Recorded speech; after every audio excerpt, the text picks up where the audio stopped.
আমরা মহান আল্লাহর দরবারে শুকরিয়া জ্ঞাপন করছি বিএনপির চেয়ারপারসন সাবেক প্রধানমন্ত্রী দেশনেত্রী বেগম খালেদা জিয়া এবং দলের পক্ষ থেকে। বিকজ আপনারা জানেন এই মামলাটা অত্যন্ত একটা আলোচিত মামলা। কানাডিয়ান আদালতেও পর্যন্ত এই মামলা গিয়েছিল। কেন আলোচিত হলো? বিকজ নাইকো কেসটা বা নাইকোর যে প্রক্রিয়াটা শুরু হয়েছিল 1996 থেকে 2001 পর্যন্ত একটা পার্ট ছিল, 2001 থেকে 6 পর্যন্ত আরেকটা পার্ট ছিল। তো মামলার দেশনেত্রী বেগম খালেদা জিয়ার মামলার নাম্বার ছিল 20, আর শেখ হাসিনা ওয়াজেদ পলাতক ফ্যাসিস্ট রেজিমের প্রধান, তার মামলার নাম্বার ছিল 19। ক্ষমতায় আসার পর দুটো মামলা কিন্তু তৎকালীন আর্মি ব্যাকড কেয়ারটেকার গভর্নমেন্টের সময় দায়ের করা হয়েছিল।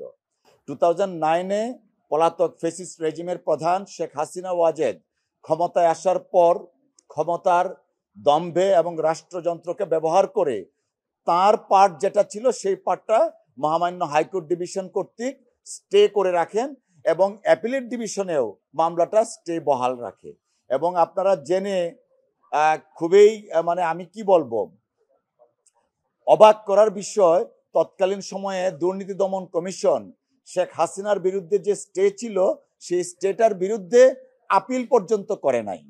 অথচ দেশনেত্রী বেগম খালেদা জিয়ার বিরুদ্ধে কোনো ধরনের কোনো যৌক্তিক বা আইনগত অভিযোগ না থাকা সত্ত্বেও সেই মামলা দিয়ে দেশনেত্রী বেগম খালেদা জিয়াকে অনেকভাবে নাজেহাল করা হয়েছিল।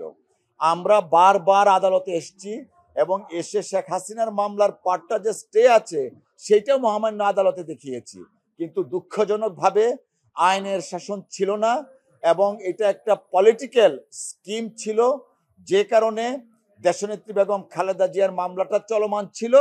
On the other hand Sheikh হাসিনার মামলাটা স্টে করা ছিল, যেটা আমরা মনে করি ইট ওয়াজ এ ম্যালিশিয়াস প্রসিকিউশন। অর্থাৎ দেশনেত্রী বেগম খালেদা জিয়ার বিরুদ্ধে রাজনৈতিক অসৎ উদ্দেশ্যে এবং ওনাকে আইনগত ভাবে বা আদালতের মাধ্যমে ক্ষতি করার জন্যই মামলাটা চলছিল। তো দীর্ঘদিন এই মামলা নিয়ে অনেক চর্বিত চর্বণ হয়েছে এবং মামলাটা যেন তাড়াতাড়ি রায় হয় সে কারণে তৎকালীন অ্যাটর্নি জেনারেল নিজে গিয়ে সে স্পেশাল কোর্টে গিয়ে বসে থাকতেন, যদিও অ্যাটর্নি জেনারেলের কোনো ধরনের কোনো এখতিয়ার ছিল না। এবং এই মামলায় আমরা বিভিন্ন সময় মহামান্য আদালতে এসে দেখিয়েছি বেগম খালেদা জিয়ার বিরুদ্ধে কোনো অভিযোগ নাই। তিনি প্রধানমন্ত্রী হিসাবে পলাতক শেখ হাসিনার যে কাজটা ছিল নাইকো প্রজেক্ট সেইটাকে শুধু অব্যাহত করেছিলেন। কিন্তু তারপরেও চোরে না শুনে ধর্মের কাহিনী, দুর্নীতি দমন কমিশন তৎকালীন সময়ে ছিল বিএনপি দমন কমিশন, তারই ফলশ্রুতিতে মামলাটা চলমান ছিল। দীর্ঘদিন পরে আমরা তৎকালীন সময়ে বলেছিলাম দেশে যদি আইনের শাসন থাকতো তাহলে দেশনেত্রী বেগম খালেদা জিয়া ন্যায় বিচার পেতেন। আমরা মনে করি দেশনেত্রী বেগম খালেদা জিয়া আজকে এই রায়ের মাধ্যমে, খালাস পাওয়ার মাধ্যমে আমরা মনে করি তিনি ন্যায় বিচার পেয়েছেন।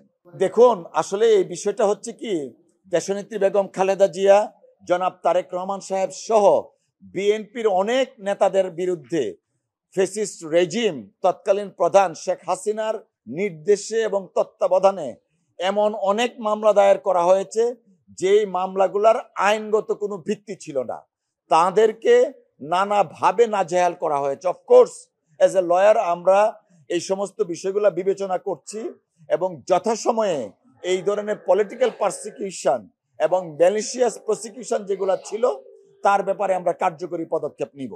দেখুন, আসলে তৎকালীন সময়ে আনফরচুনেটলি দেশের আইন আদালত দুঃখজনকভাবে রাজনৈতিক উদ্দেশ্য হাসিল করার হাতিয়ার হিসাবে ব্যবহৃত হয়েছিল।